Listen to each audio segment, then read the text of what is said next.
Just go on your profile and oh, right.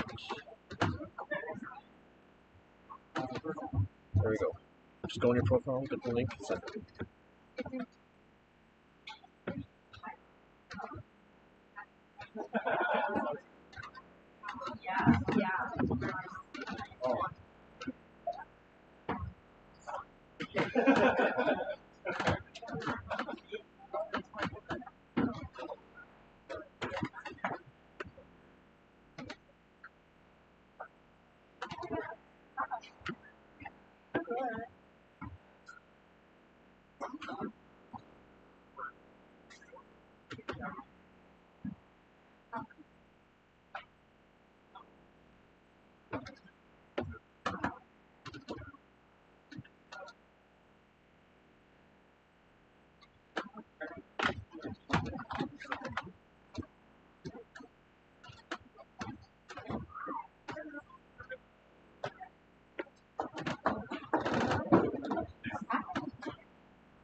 Yes, you can.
There, yeah.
requesting the bride, the audience may be seated.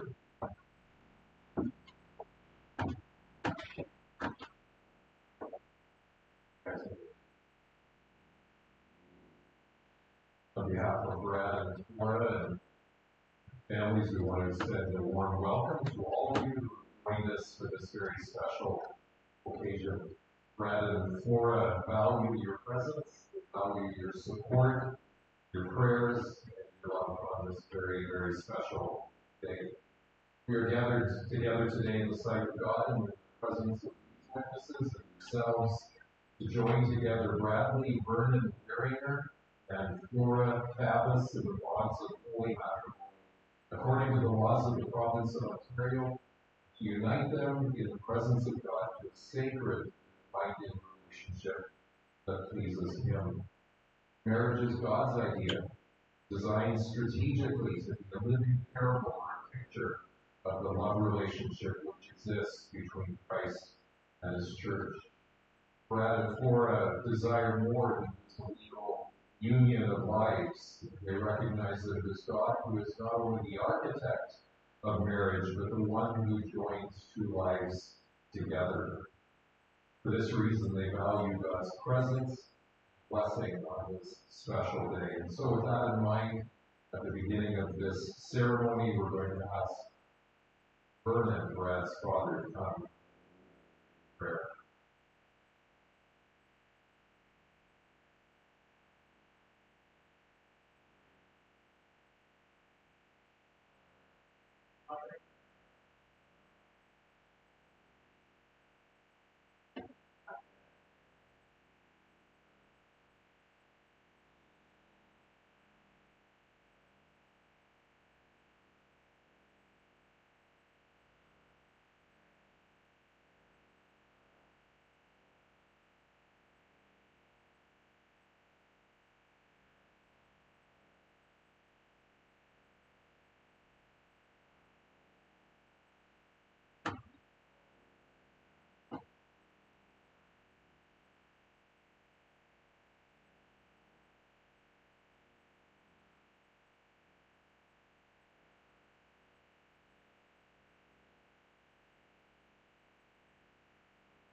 Who gives this moment to be married?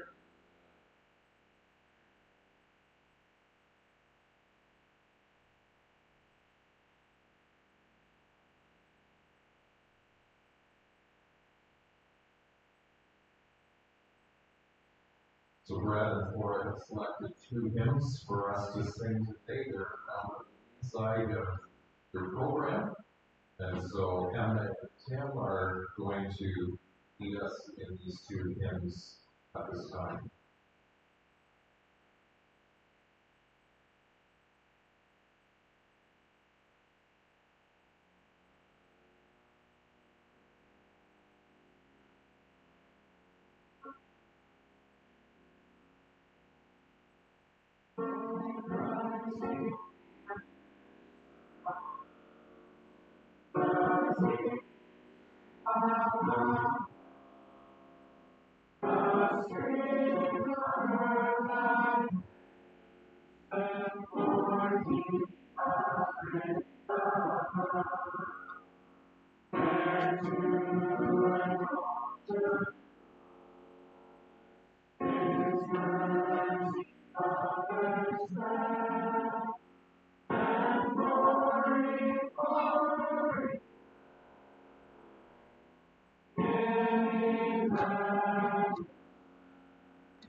And Tim, thank you to all of you who joined us. You make a wonderful choir and some wonderful words that sung.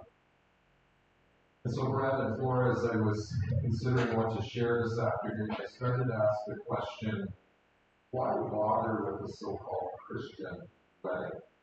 I did a little Googling this morning, and I determined that it would be quicker, it would be easier, and it would be a lot cheaper just to go to the Waterloo City Hall and get married there. In fact, for $350, you can get a license and an officiant, and you would be good to go. A lot cheaper, and maybe even a lot less stress. And so, maybe no one has asked you why that so-called Christian wedding?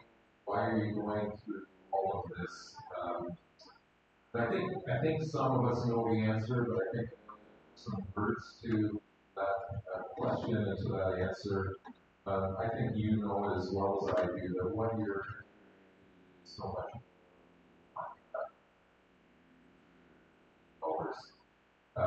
to leave God out of this day and out of this moment terrible mistake. I'm not saying that God can't be involved in a legal contract at City Hall, but we so often focus on the human preparations of marriage, the dress, the hair, the flowers, getting these guys cleaned up, the venue, the food, all of these kinds of things. And it's easy to forget what God is involved in today. And I just want to list three different things that are significant as far as God's involvement today. When Jesus was teaching his disciples about marriage in Mark chapter 10, he quoted from verses way back in Genesis, and he says this, and he adds his own commentary. These are well-known verses in Mark chapter 10. But from the beginning of the creation, God made them male and female. For this reason, a man shall leave his father and mother and be joined to his wife, and the two shall become one flesh. So then they are no longer two, but one flesh. Then he adds these words, therefore what God has joined together, let not man separate. What God has joined together. And so the first thing we notice is in the words of the Lord Jesus, he begins with reference to creation. And I just want to point out that we're beginning with God's design. That's what we're doing here today. That's what we're involved in. You go back to Genesis, it says that for the beginning, or Jesus quoting, from the beginning of the creation, God made them male and female. And so, of course, we know men and women created equally, both in the likeness of God, likeness of the Creator stamped on their humanity. Yet, of course, we know men and women are different.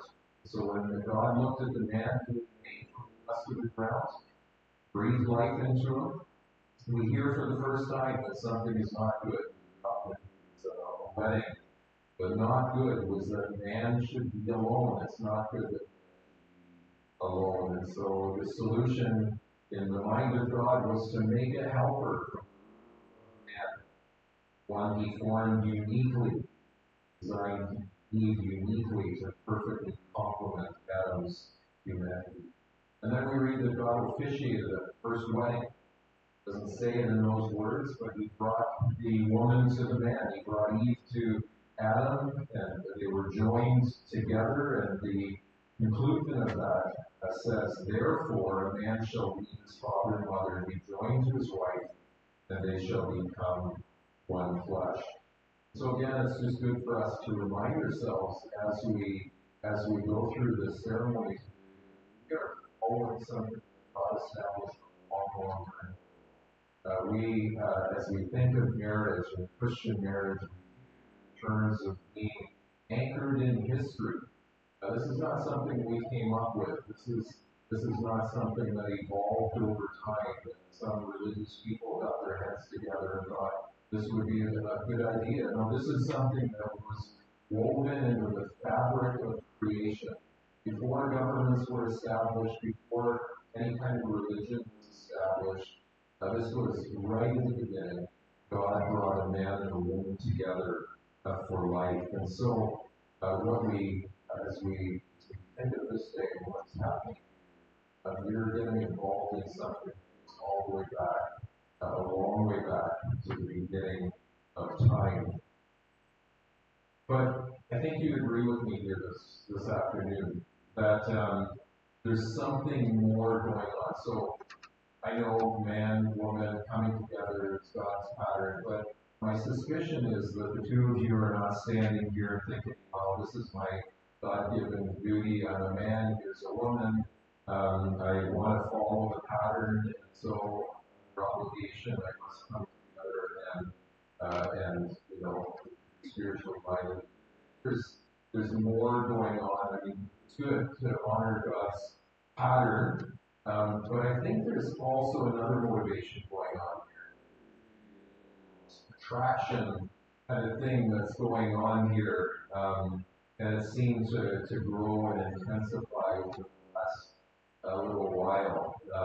And it's part of being made in the image of God. This desire for relationship, this capacity to love and be loved is something that God has established as part of our humanity. As part of being made in the image of God is this desire for intimacy. And as I think of the two of you,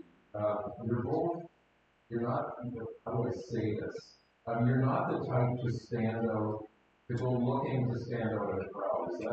Is that fair to say, or is that like you're not drawing attention typically?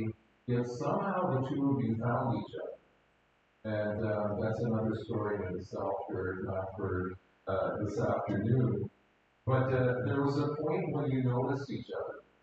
And I don't know what the first thoughts were, but eventually your brain started working, and you started, oh yeah, I like this guy, I like this young woman, and certain chemicals and signals started producing. You started feeling something, and before long, here we are, and you're wanting to give yourself to each other. You're wanting to enter into a lifelong relationship. You're wanting to, in the words of a biblical language, leave and eat.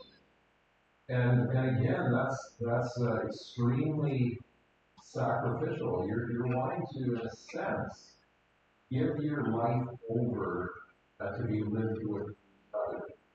And that's a remarkable thing, this idea of sacrificial love. The realization that there's a cost that's going to be measured out for this relationship really to last and to work. This conviction that this relationship is worth giving something or giving up things for.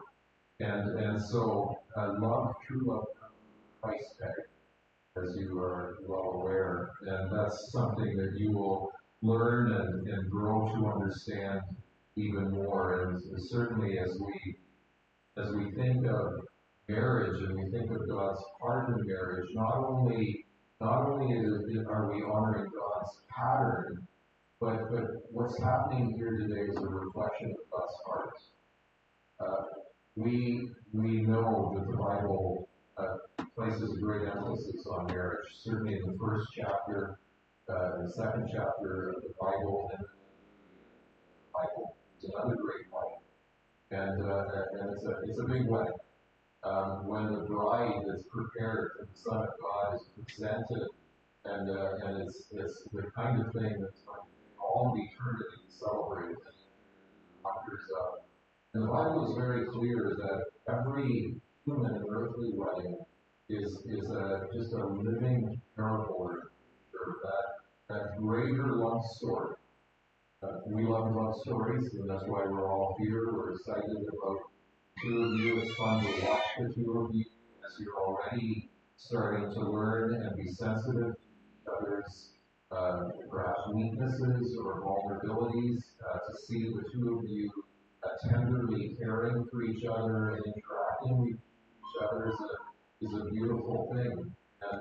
And it's something that at one level is not humanly natural. It's something that God has placed in us, this desire and this willingness to give our lives for the good of the other. And of course, as I said, it's a reflection of the heart of God. Jesus' death on the cross is the greatest demonstration of sacrificial love the world has ever known. Lord Jesus laying down his life not for friends, but for sinners like you and I. Romans 5, of course, a well-known verse that God demonstrated his own love toward us in that while we were still sinners, Christ died for us. So the good news of the Bible is that God didn't wait for me or for you to put our socks and to live up to a certain religious standard before he showed interest in us. He accepted us for who we were. It wasn't about going to church and giving and saying prayers and all those kinds of things. That's religion, but religion never satisfies with his peace. No, he showed his love for us by going to the cross in our place to pay with his life the wages for our sin. I know your lives have been wonderfully transformed by a relationship, it's not as a result of religion, but because both of you heard the good news that God so loved the world, that he gave his only Son, that whoever believed in him would not perish, but have everlasting life. And so it's a reminder that your love story is a reflection today of God's heart and his desire for intimate relationship with us, and your willingness to make a vow in a few minutes to each other, to love him unconditionally, till death do us part. That's the kind of love, it's a reflection of what God has done. And so as we think of what's happening here, it's not only anchored in the past, but it's also anticipating what's to come, this great love story where Jesus' bride has made herself ready and is presented to her bridegroom. And finally, not only is it anchored in the past, and it's not only anticipating a glorious wedding in the future, but there's this recognition that God has to do something in the present. And that's why I think the words of Jesus are so significant. God has joined together. Let no man separate. If it's just me doing the joining, you're going to have a miserable life. Like you're gonna have a piece of paper with your names on it, and it's going to be signed, and that's going to be a pretty miserable existence. But if God brings you together and weaves your lives together, body, soul, spirit, in a way that is mysterious and miraculous and divine, if God is involved in this process, then you can be sure that something special will come from it. And so what's happening here today, as God makes two one, is the creation of something that again that only God can do, and there's going to be a new family unit created right here, and we're going to have some of the barrier influence and peculiarities, and perhaps some peculiarities and qualities from your side as well. And you're going to come together, you're going to create a new home. You're going to be free to make new traditions. You're going to be able to have your own priorities, new priorities. Are either of you lactose intolerant? Be free to eat ice cream together for every meal. You will be able to do as you choose in your new home and your new environment. And so from the very beginning, marriage has been this beautiful and miraculous merging together of two lives. And as your trust and as your intimacy grows in marriage, you will discover the more stuck you become. That's really what the word for means, together, stuck together. And as your relationship develops, You will enter into the joy of oneness in far more than the legal oneness and the financial oneness, and the oneness, and the emotional oneness, and the spiritual oneness. There's so many layers of togetherness, and only God can do this. And so, I'm almost done. In conclusion, I want to say two things to summarize it. And firstly, it's to you who are in the audience. And I do this by invitation from Brad and Cora. They want you to know that the most important thing that has happened to them, the most life-transforming thing that has happened to them is their relationship with Jesus Christ. And if you have come today and you have no idea what I'm talking about, if you are here this afternoon and you have come feeling the burden and the weight of your sin, maybe a hopelessness, maybe an emptiness, maybe an uncertainty about the future, I want you to hear this. Please hear this. That the God who created you loves you personally, and desires a relationship with you to such an extent that he was willing to provide a way for our sin to be dealt with so that we could be forgiven and brought into the family of God. Gospel of John, chapter 1 says, to all who believed him, Jesus, and accepted him, he gave the right to become children of God. And so if you're here and know nothing of that relationship, I know Brad and Flora would love to tell you more. I would love to tell you more. And we don't want you to go away without learning more of this wonderful, life-transforming relationship in Jesus. And then to the two of you, remember this, that your love story is only going to flourish as it's anchored to a greater love story. As you honor the pattern that God established thousands of years ago, and you live in the light of this anticipation of this wonderful relationship that we have with the God of heaven. You're given new life because of your relationship with him. You're given a new nature, and therefore the opportunity to showcase and model kind of sacrificial love that is encouraged to flourish. So it's not just about you, although it's a very exciting day today. There's a lot of attention on you. You're part of a much greater story where God is working. God is going to honor his commitment to leave and cleave to do his part, making the two become one. And so as we move to the exchanging of vows, I want to call your attention to the fact that this is serious, that this is a serious matter which you're a decision that you're making. And as you in word make a covenant before God and witnesses that are here today, again, it's not just a legal formality. You're committing yourselves exclusively to one another for as long as you shall live. And so, with that in mind, I join your hands and vows to each other.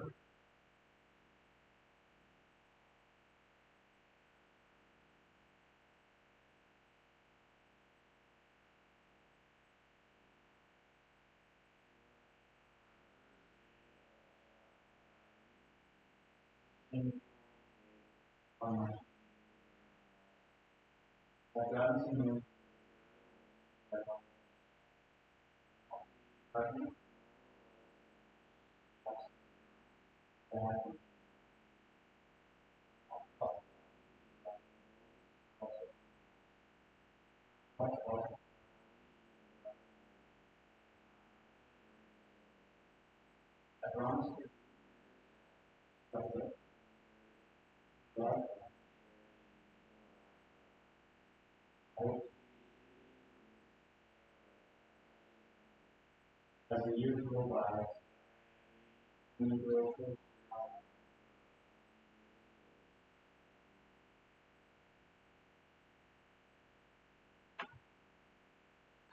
Well, it's hard to do that, but I'm going to just formalize it by asking Question, Brad.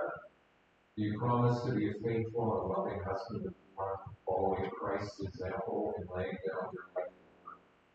Do you take Flora to be your wife, to have and to hold from this day forward, for better or for worse, for richer or for poorer, in sickness and in health?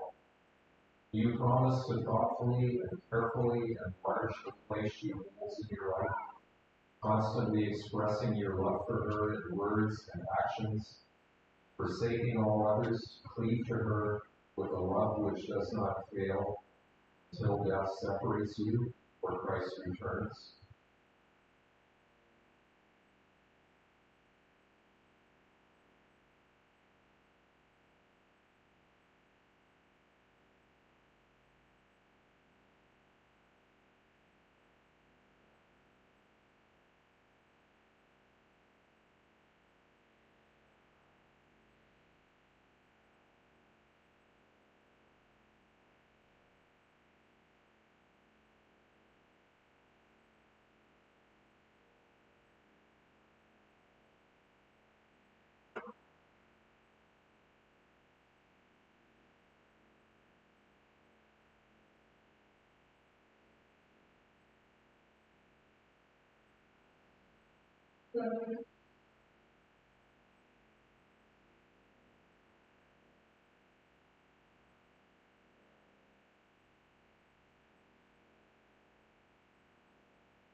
So I'll do the same and ask questions of Flora. You promise to be a faithful and loving wife to Brad. Take Brad to be your husband, to have and to hold from this day forward, for better or for worse, for richer or for poorer, in sickness and in health. You promise to thoughtfully and carefully enlarge the place he holds in your life, constantly express your love for him in words and actions, forsaking all others, cleave to him with a love which does not fail until death separates you or Christ returns.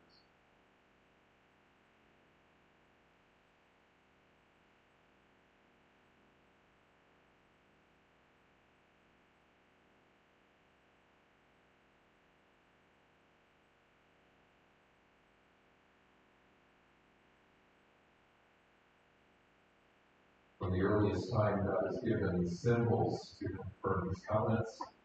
Exchanging rings made of precious metal symbolizes the high value that you place on this covenant relationship of marriage.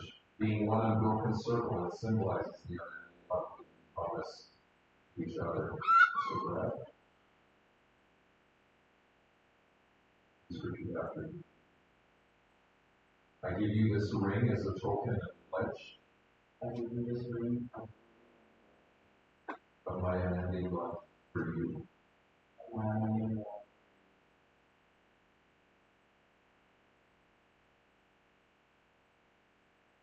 Or please repeat after me.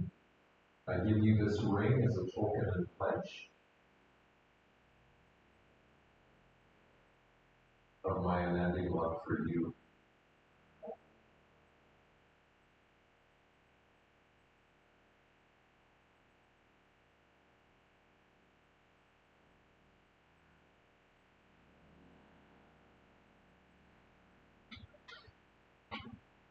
For as much as you, Bradley Beringer, and you, Laura Fabus, have consented together to be married, you witness the same before God and this community of family and friends. Pledge your love and faithfulness each to the other in a covenant of marriage before God and these witnesses. With the authority that is granted by the province of Ontario as a servant of Jesus Christ, I joyfully pronounce you husband, wife, using and borrowing the words of the Lord Jesus, what God has joined together, let no one separate. Rather than talking about this for 24 hours, You may have his request.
So just before we introduce the couple, close in prayer, so a few announcements.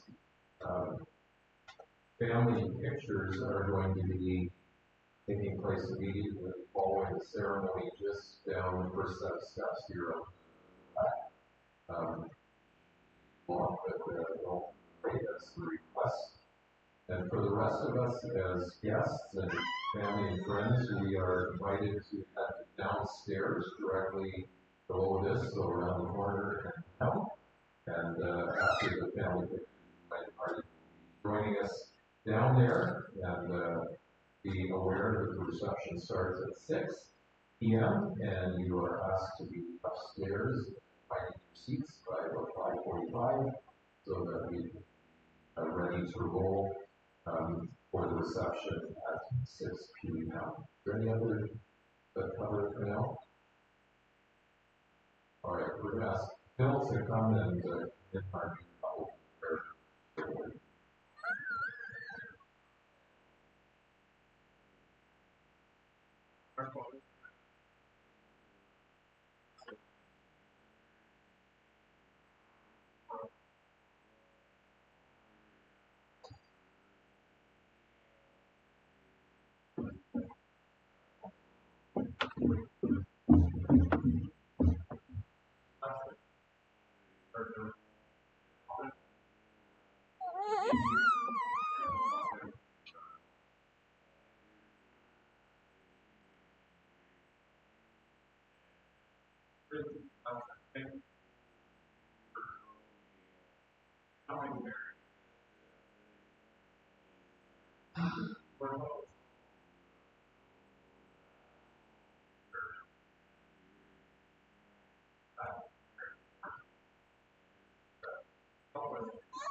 Now, ladies and gentlemen, it is my joyful privilege to congratulate and officially introduce to you for the very first time, Mr. and Mrs. Brad and Laura Barringer.